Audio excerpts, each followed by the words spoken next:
Est-ce que tu en as pas marre de transpirer des heures à la salle de sport pour monter sur la balance et avoir aucun résultat?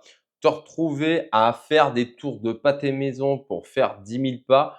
Ou alors, encore mieux, te retrouver à faire des séances YouTube, du pilates au mur et toutes ces conneries qui annoncent que grâce à ça, tu vas réussir à te tonifier et avoir un ventre plat.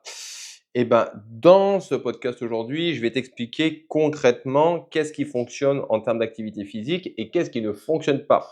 Pour ceux qui ne me connaissent pas, je m'appelle Jérôme, je suis coach déjà depuis un peu plus de 10 ans et ça fait plus de 2 ans et demi que j'accompagne les femmes dans leur parcours de transformation physique avec une approche où on vient chercher un équilibre de vie sans régime et sans passer des heures à la salle de sport. L'objectif, c'est de trouver ton équilibre pour que tu puisses le maintenir. Donc, aujourd'hui, l'activité physique fait partie des choses qu'on a compris en termes de perte de poids, mais en termes de santé. Ok. Par contre, comme d'habitude, il va y avoir ces dérives et on en voit énormément actuellement. Alors, est-ce qu'il faut faire du pilates au mur? Est-ce qu'il faut faire de la marche? Par quoi commencer? Quels sont les sports à éviter? Qu'est-ce qui peut provoquer des blessures? On va répondre à toutes ces questions dans cet épisode. Déjà, il faut comprendre une chose, c'est que si tu rattaques l'activité physique, ça ne sert à rien de cramer les étapes, ok?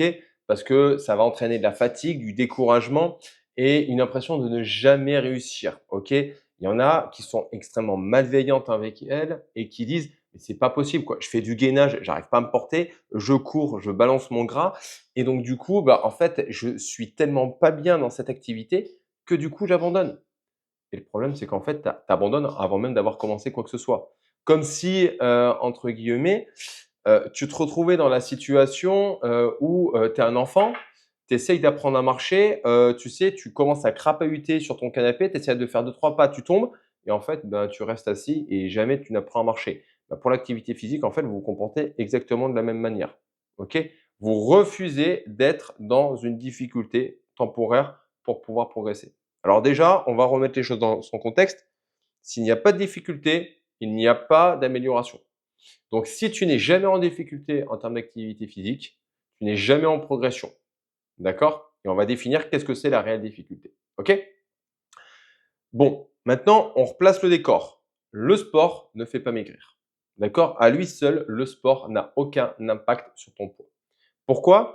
Parce qu'il ne compensera jamais une alimentation qui n'est pas, on va dire, équilibrée par rapport à tes besoins. Donc, tu comprends bien que si tu fais du sport, mais qu'à côté, tu bouffes des fast-food, que quand tu vas à la salle, à la sortie, pour te récompenser, tu vas chercher un gâteau, tu ne perdras pas de poids. Alors oui, tu vas te transformer en allant chercher une meilleure santé cardiovasculaire, mais par contre, tu continueras à ressembler à un loukoum. OK? Pourquoi? Parce qu'à un moment donné, tout ce que tu viens dépenser en termes d'énergie à la salle, tu viens le remanger, d'accord, en 2 minutes avec un pain au chocolat. Donc ça ne peut pas tenir. OK, donc ça, c'est la première chose à comprendre. Le sport ne fait pas perdre du poids, d'accord? Par contre, il peut augmenter ton appétit, d'accord? Si tu te dépenses plus, ton corps va demander plus d'énergie, donc ton appétit va augmenter, ce qui va créer des compensations caloriques. Donc en fait, le sport, des fois, va te faire prendre du poids parce que en fait, vu que tu ne te connectes pas assez bien à ta sensation alimentaire, tu te retrouves derrière à te faire des petits plaisirs parce que tu comprends, hein, j'ai souffert, j'ai fait un cours de RPM, donc du coup, j'ai dépensé 500 calories. Je peux bien me faire plaisir avec un pain au chocolat à 300 calories. Mais le truc, c'est qu'en fait, ton RPM, si ça se trouve, en fait, tu as eu l'impression de te bien dépenser. Ta montre t'a dit que tu as dépensé 500 calories, si ça se trouve, tu en as dépensé que 200. Et donc, du coup, en fait, tu te retrouves en surplus calorique. OK? Donc, c'est un peu comme mettre un pansement sur une jambe de bois. OK? Ça ne réglera pas le problème. OK? Par contre, le sport va avoir des effets indéniables. D'accord? Il augmente la dépense calorique du fait de l'activité physique. Donc, ça peut être vraiment un levier très intéressant s'il est couplé à la nutrition pour pouvoir brûler des calories, brûler du gras et avoir les résultats de manière, on va dire, beaucoup plus rapide, mais surtout de manière beaucoup plus saine. OK? Si tu veux en savoir un peu plus, n'hésite pas, j'ai mon challenge de 21 jours où je t'explique ça et où, avec un appel avec moi ou un membre de mon équipe, on t'aide là-dedans pour pouvoir personnaliser les choses. OK? Maintenant, les bienfaits du sport. Ça va te permettre de te remuscler. Si tu fais du renforcement musculaire, ça va te permettre de te remuscler, ça va te permettre de rebooster ton métabolisme, ce qui fait que en parallèle d'un déficit calorique, ça t'évitera d'avoir ton métabolisme qui chute complètement, et ce qui va te permettre du coup en parallèle de perdre plutôt du gras, mais aussi du coup de continuer à consommer un haut niveau d'énergie. OK?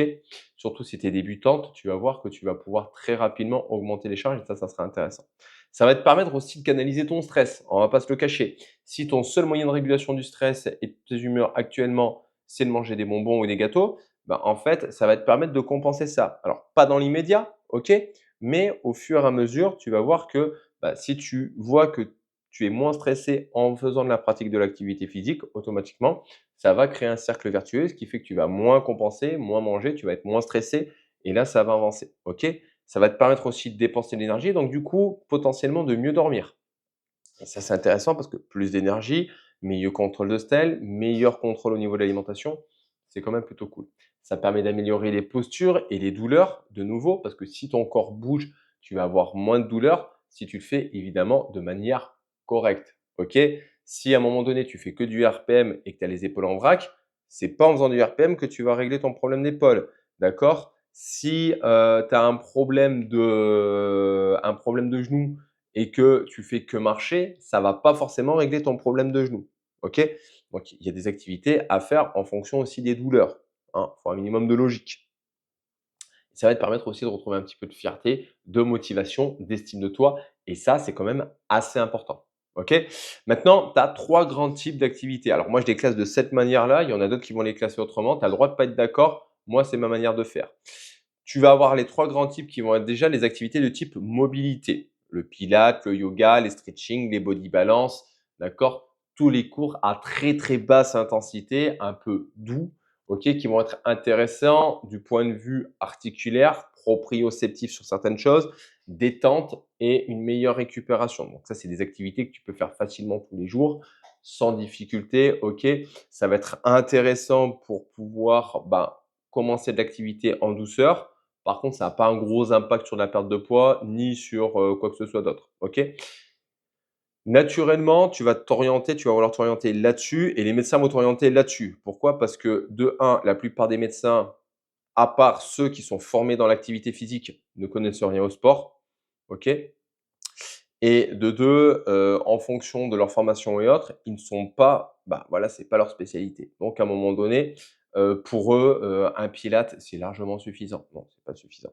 OK? Une personne qui a mal au dos, elle va dire: «Surtout soulevez pas de poids, allez faire du yoga». Non, en fait, c'est tout l'inverse. Donc hésite pas, à un moment donné, à t'orienter sur un professionnel du sport, sur un coach, sur un kiné, d'accord? Qui te conseillera mieux sur le type d'activité et comment les pratiquer. OK? Mais voilà, mobilité, OK, ça va être intéressant aussi si tu es très souple. Moi, par exemple, je suis souple comme une manche à balai, malgré le fait que je fasse de la mobilité tous les jours. Je suis souple comme un manche à balai, c'est pas l'activité que je préfère parce que je suis en difficulté très clairement là-dedans, même si je me suis amélioré. Mais voilà, mais une personne qui est souple naturellement, tu vas avoir envie d'aller là-bas parce qu'en fait, tu vas enfiler des plats, ça va être facile pour toi. Après, tu vas avoir tout ce qui est activité cardio-respiratoire. Là-dedans, on va rentrer la marche, le vélo, les cours collectifs aussi. Et oui, même le body pump, le cuisse abdos fessier, c'est une activité cardio-respiratoire. C'est pas une activité de renforcement musculaire. OK? On peut te le vendre de toutes les manières. C'est pas du renfort. OK? Donc, tout ça, ça va être des activités cardio-respiratoires. Comme son nom l'indique, tu vas venir travailler le cardio et les poumons. OK? Donc, ça va être très intéressant parce que tu vas venir travailler ton endurance et tu vas venir travailler ce qu'on appelle ton économie. OK? C'est pour ça qu'un coureur à pied, un cycliste, que quelqu'un qui fait des cours collectifs est en difficulté au départ et au fur et à mesure va rentrer dans une sorte de cycle facile. OK? Pourquoi? Parce que en fait, tu vas venir travailler ton économie d'énergie et c'est là où c'est vicelard. C'est parce que oui, tu vas dépenser des calories sur le moment, mais en fait, tu vas entraîner ton corps à en dépenser de moins en moins pour avoir le même effort. C'est pour ça qu'en fait, au bout d'un moment, tu stagnes dans ta perte de poids parce que tu as beau essayer de faire du cardio, du cardio, du cardio, en fait, au bout d'un moment, ton corps a tellement l'habitude de faire du cardio que du coup, il ne progresse plus spécialement là-dedans ou alors très difficilement et tu passes à côté. Et derrière, tu as les activités de renforcement musculaire, OK? Que ce soit au poids de corps ou avec des haltères. Là, l'intérêt, ça va être d'augmenter la masse maigre, donc la masse musculaire et donc du coup, le métabolisme aussi. Parce que là, du coup, l'objectif, ça va être de créer et de stimuler tes masses musculaires dans l'ensemble du corps, ce qui fait que du coup, tu vas consommer plus d'énergie, OK, pour pouvoir maintenir cette masse musculaire et c'est ce qui fait que ton métabolisme, lui, va augmenter ou tout du moins ne va pas diminuer. Ce qui va te permettre de perdre du gras, de te sentir plus forte, plus tonique. C'est pour ça que les activités de renforcement musculaire sont primordiales quand tu souhaites attaquer une activité physique. OK? Il est important de comprendre que par contre, ces 3 activités sont complémentaires. Tu ne peux pas te permettre de faire soit l'une, soit l'autre, machin. Non. Ce qui est intéressant, c'est de faire les 3, d'améliorer ton amplitude articulaire, d'accord? Pour pouvoir, faire des mouvements de renforcement musculaire de plus optimaux parce que tu auras une meilleure amplitude et en même temps venir chercher à travailler le cardio pour que tu puisses gagner en endurance. Donc les 3 sont complémentaires. Maintenant, il y a une notion de progressivité à comprendre. Si tu pars de zéro, que tu as jamais fait d'activité physique, que tu es en état d'obésité, déjà commence par marcher. OK? La marche, un travail doux, OK, un petit peu de renfort, OK, mais petit. D'accord? On ne vient pas chercher. Le but, ça va être de bouger, de venir mettre de la fréquence. Donc, ça peut très bien être 10 minutes de renfort un jour, la marche le lendemain, 10 minutes de renfort l'autre jour, un travail de mobilité et ainsi de suite. D'accord? Mais le but, c'est de venir mettre un petit peu de fréquence avec très très peu de volume. D'accord? Pas d'intensité, que de la fréquence. D'accord? Ce qui va te permettre de ne pas te blesser, ce qui va te permettre de rester entre guillemets dans une zone entre guillemets de confort au départ, mais surtout qu'elle va laisser ton temps à ton corps de mettre les choses en place. Et après, progressivement, tu viendras augmenter la charge de cardio et la charge de renforcement musculaire pour avoir un impact. Si tu as été sportive et que tu ne l'es plus, en fait, c'est la même chose. Tu repars de zéro. D'accord? Donc, commence comme une débutante et ne pars pas du principe que oui, mais je fume, donc du coup, je peux y aller. Non, parce que tu vas te blesser. C'est tout ce que tu vas faire. Donc, tu repars de zéro, point barre. Donc, tu recommences tranquille. Tu peux recommencer dans la même activité, mais par contre, tu restes sur quelque chose où tu vas garder peut-être un volume très bas si tu veux y mettre un peu d'intensité, mais tu restes sur un volume bas. OK? Si tu fais du sport, alors augmente un petit peu l'intensité.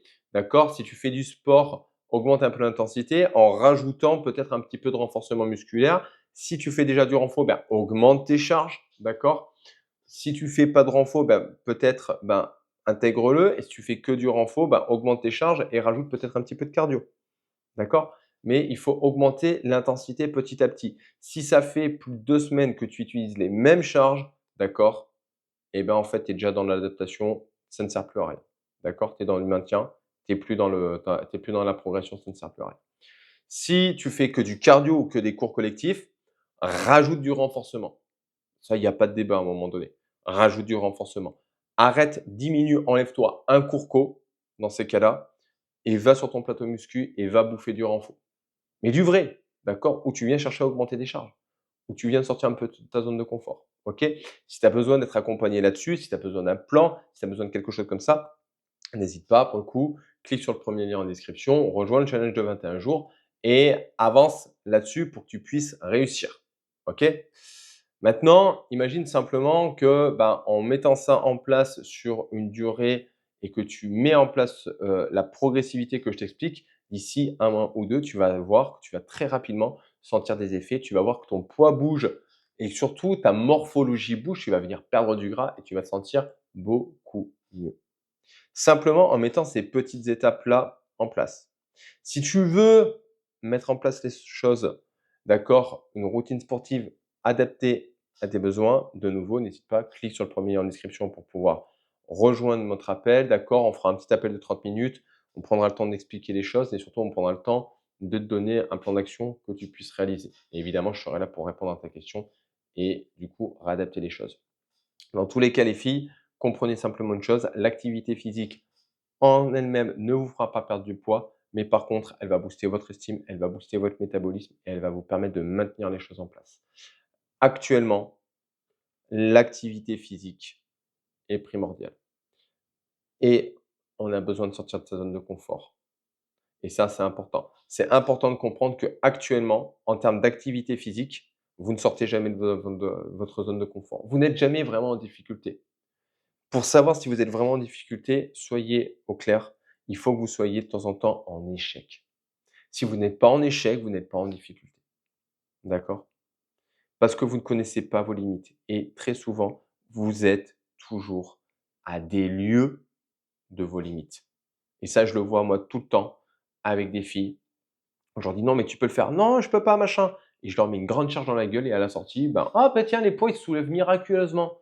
Je croyais que tu étais pas capable et bizarrement avec moi, tu es capable». Non, c'est juste qu'en fait, actuellement, tu as juste peur. OK? Tu as le droit d'avoir peur, il y a pas de souci, mais à un moment donné, bouge-toi les fesses. Donc va chercher des moments où tu vas être en difficulté, va chercher des moments où tu vas être en échec, d'accord? Parce que c'est grâce à cet échec et à cette phase de difficulté que tu vas pouvoir progresser. Et quand tu vas progresser et progresser sur tes charges, progresser sur ton intensité, c'est là où tu vas développer des adaptations au niveau métabolique qui vont te permettre d'augmenter ton métabolisme avec le renforcement musculaire, d'être beaucoup plus efficace avec le cardio, d'être beaucoup plus mobile avec les exercices de mobilité, donc du coup d'avoir un corps fonctionnel, musclé, tonique et avec une silhouette qui te va. Comprendre que ça va prendre du temps, d'accord? Et que ça va te demander d'investir du temps sur ton entraînement, d'accord?